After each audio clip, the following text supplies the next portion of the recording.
The order had already been signed.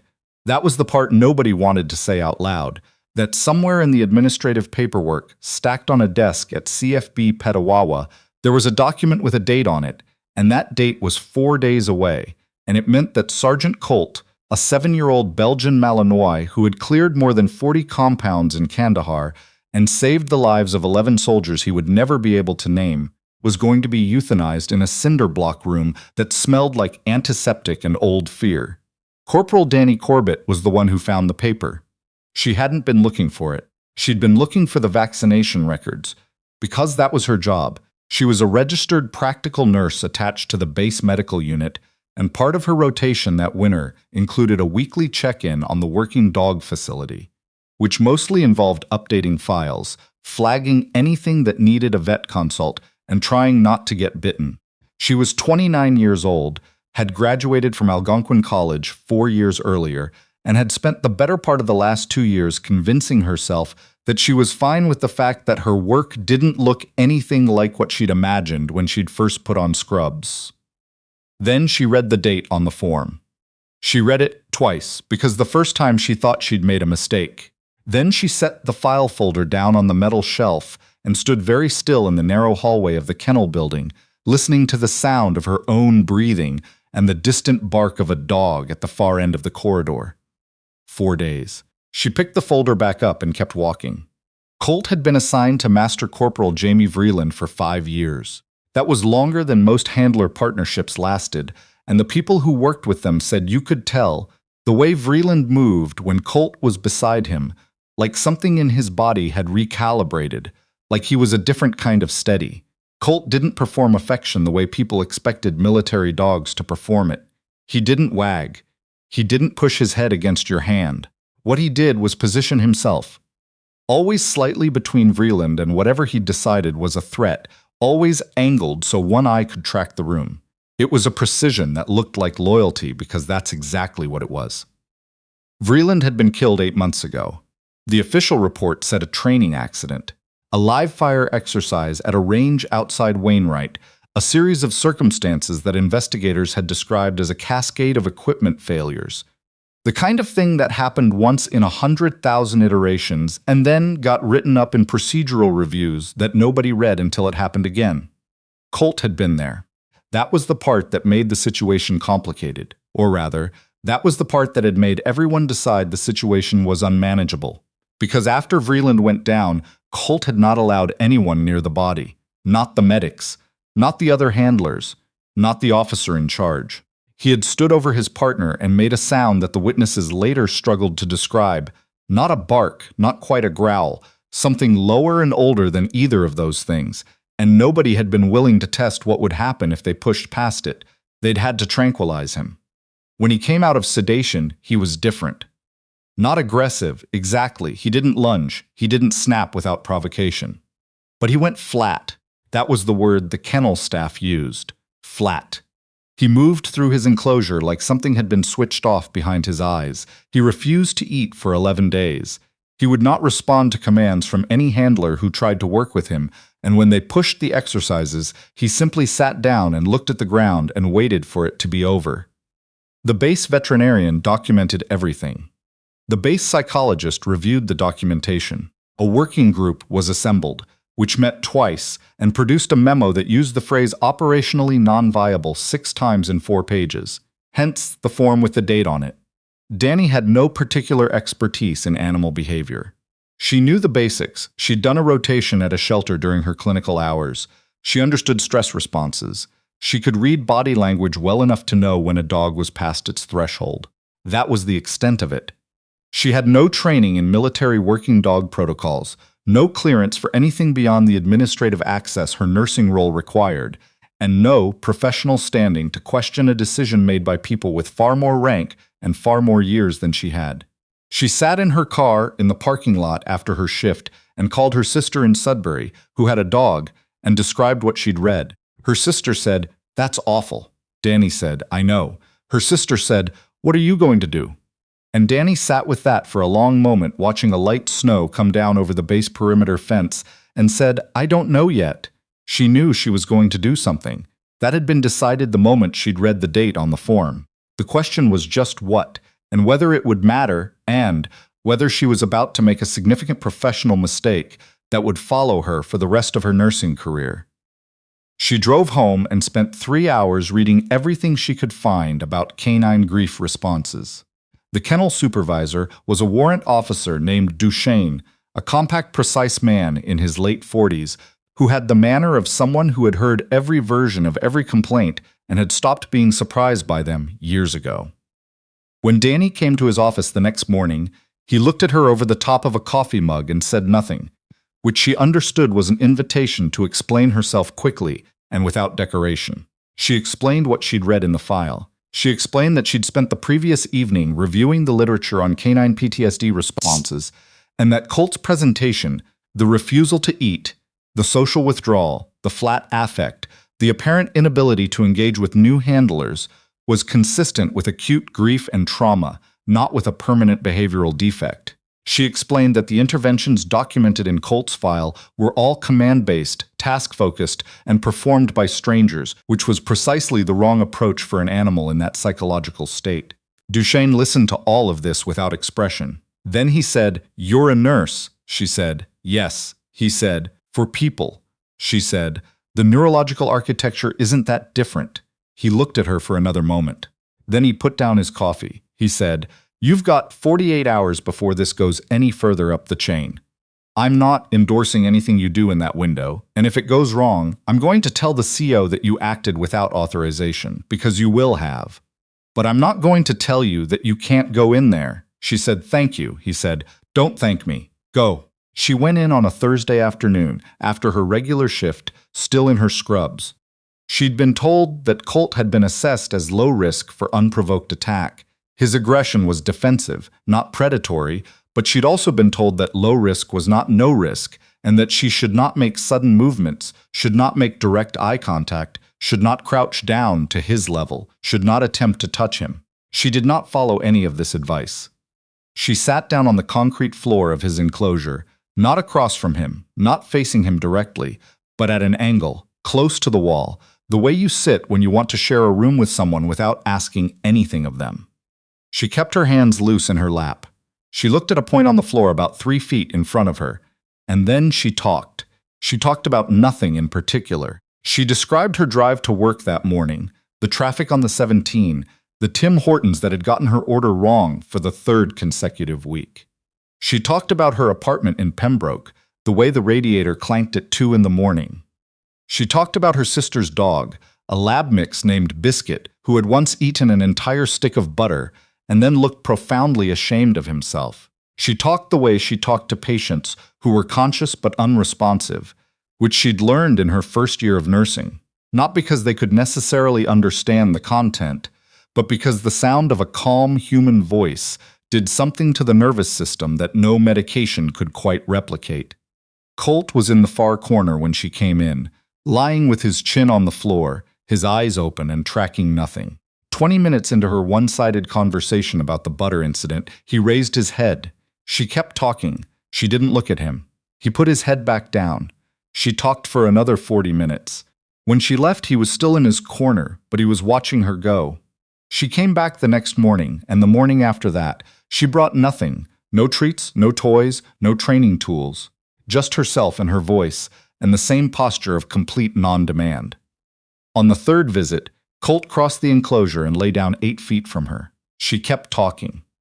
She described the Northern Ontario winter she'd grown up in, the particular quality of cold that settled in after a January freeze, the way sound carried differently on those mornings. She talked about the hospital in Pembroke, where she'd done her first placement, an elderly patient named Mr. Lariviere, who'd had a stroke and couldn't speak but who had communicated. She was absolutely certain of this, through a very particular pattern of blinking that she'd eventually learned to read.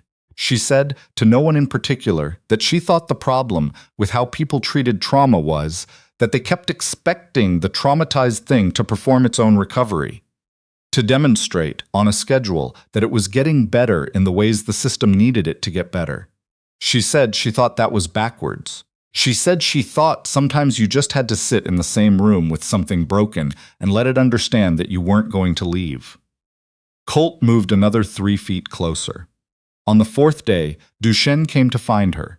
He stood in the doorway of the enclosure and looked at the Belgian Malinois lying 18 inches from Danny Corbett's left knee, and he stood there for a long time without saying anything. Then he said, "The CO wants to see you." She stood up slowly. Colt watched her. She followed Duchesne out. The meeting with Lieutenant Colonel Sauvé was not comfortable. Sauvé was a tall woman with very short gray hair and the expression of someone who had spent 23 years in the Canadian Armed Forces making decisions that were necessary rather than good. She was not unkind. She was precise, and she was skeptical, and she made clear in the first 4 minutes of the conversation that Danny's presence in that kennel had been unauthorized in several specific ways that she was going to choose not to pursue only because the outcome had been. She paused here as if the word cost her something unexpected. She said, "What exactly do you believe you're doing with that animal?" Danny said, "I'm not doing anything to him. I'm sitting with him." Sauvé said, "And you think that constitutes a treatment plan?" Danny said, "I think it's the beginning of one." Sauvé looked at her for a long time. Then she picked up the file on her desk and looked at the date on the form. Then she put the file down. She said, "You have 2 weeks. I want written notes after every visit. I want the veterinarian consulted at every stage. If at any point he presents a safety risk to personnel, this stops. Are we clear?" Danny said, "Yes, ma'am." She walked back out into the corridor and stood there for a moment with her back against the wall, breathing. 2 weeks. The question of what Colt could or couldn't do was only half the puzzle. The other half was something Danny had been turning over in her mind since the third day of visits, when she'd noticed something in the way he responded to her voice, specifically to the rhythm of it, the patterns, the places where she paused. She'd started keeping notes. Not clinical notes, not yet, just the observations she wrote in the small notebook she kept in her jacket pocket. The particular sounds that made him lift his head, the ones that made his ears go forward, the combination of words and cadence that made him, on the 7th day, finally, cautiously, put his nose against her hand. She wasn't the first person to notice that Colt responded differently to different languages. The kennel staff had mentioned it, briefly, in one of the early assessments, that he'd been unusually alert during a conversation between 2 handlers, one of whom had been speaking on a phone in a language the notes didn't specify. But it hadn't been followed up, because by that point the assessment had already concluded. Danny pulled the training records from the beginning of Colt's career. She called the Working Dog Training Center in Quebec and asked to speak to anyone who had worked with Belgian Malinois imports from European programs. She called a contact she had at a veterinary behaviorist clinic in Ottawa, who put her in touch with a trainer who had worked with Dutch Shepherd imports, who told her something she already suspected, but needed to hear from someone who knew more than she did. He said, "Those dogs don't think in English." She said, "Tell me what you mean by that." He said, "The early command conditioning, the foundational stuff, from when they're 8, 10 weeks old, it's all in the language of whoever trained them. You can teach them new commands in any language. They're smart enough. But the deep stuff, the reflex stuff, the stuff that's in their body before they've had time to think about it, that's in the original language. It's not about obedience. It's about what the sounds feel like," she said. "And if Colt came from a Belgian program," he said, "then he probably feels Dutch like we feel our mother's voice." She found the original import records 3 days later. Colt had been born in Giel, Belgium, had been trained for the first 18 months of his life by a handler there, and had come to Canada as part of a bilateral military exchange in a year when the Department of National Defense had been expanding the Working Dog program. His early command vocabulary was in Dutch. Most of his Canadian handlers hadn't known, because by the time he arrived, his conditioning had already been layered over with English and French commands, and he'd responded well enough that nobody had thought to look deeper. Vreeland had known. It was in a note Vreeland had added to the file 3 years into their partnership, a handwritten addendum on a form that had clearly been filed and forgotten. He'd written that Colt responded to calm, low-register Dutch tones during stress evaluations more reliably than to any trained command, and that he had started using a few words from his own grandmother's Dutch as informal grounding cues during particularly intense fieldwork. He'd written, "I think he hears it and remembers being safe.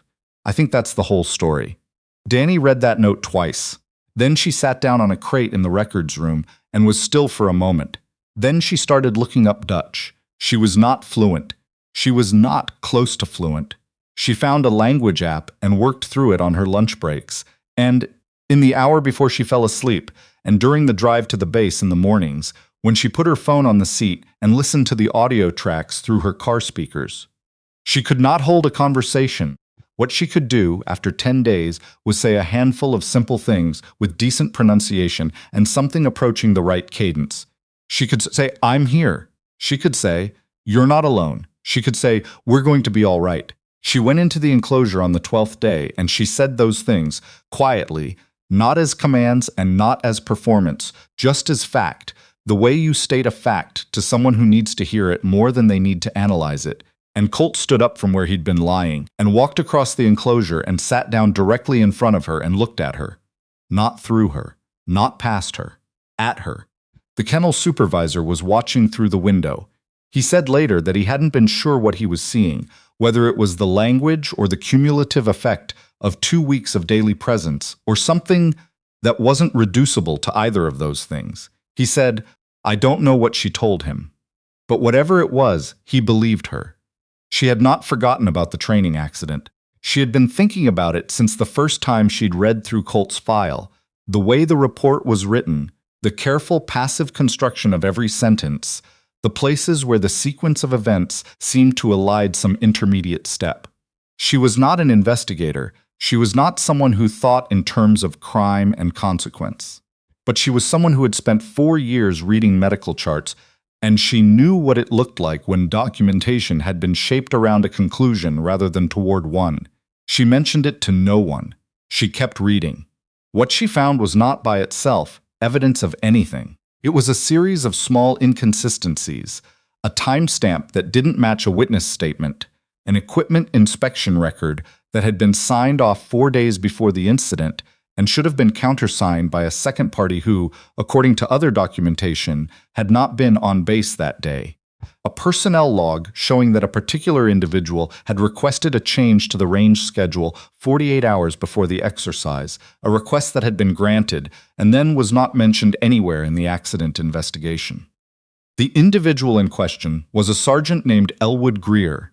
Danny sat with this for a long time. She went back through the records 4 times to make sure she wasn't constructing a pattern from coincidence, the way the human brain was designed to do. Each time, the same things were in the same places, and they fit together in the same way, and she sat with that. Then she went to Duchesne. She laid everything out on his desk, not accusations, just the documents, in chronological order, with the inconsistencies marked in yellow. She said, "I might be reading this wrong.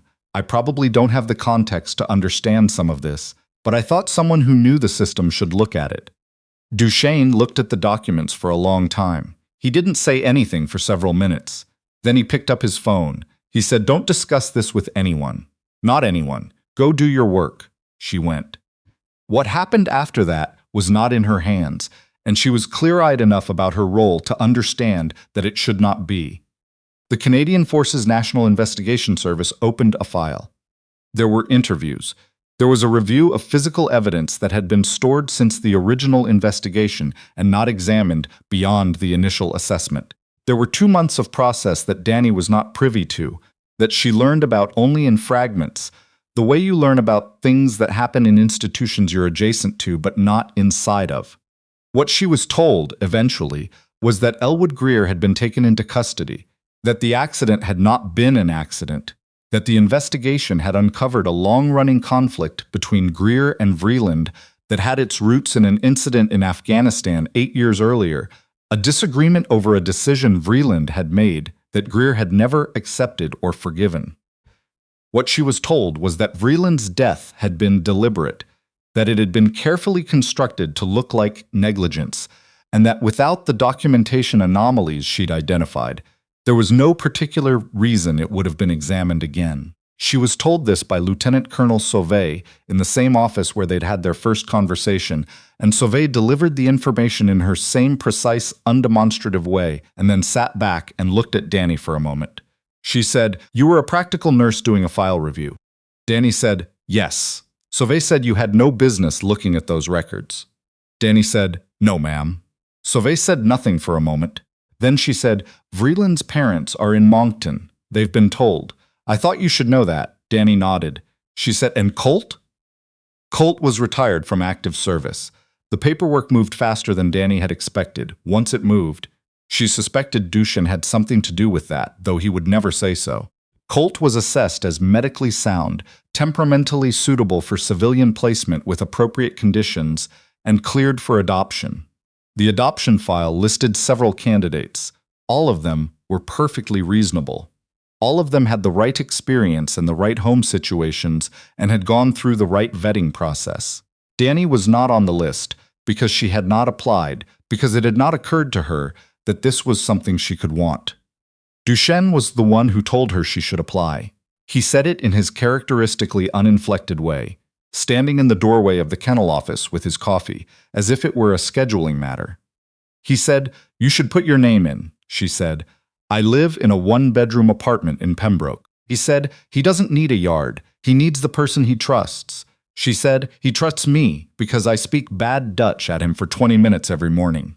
Duchesne said, "Corbett." She said, "What?" He said, "Put your name in." The assessment process took 6 weeks. She moved to a ground-floor unit with a small yard 3 blocks from a conservation area where she was told dogs were permitted off-leash in the early mornings. She bought a dog bed that Colt did not use, because Colt preferred the foot of her actual bed, a preference she discovered on his first night and did not resist.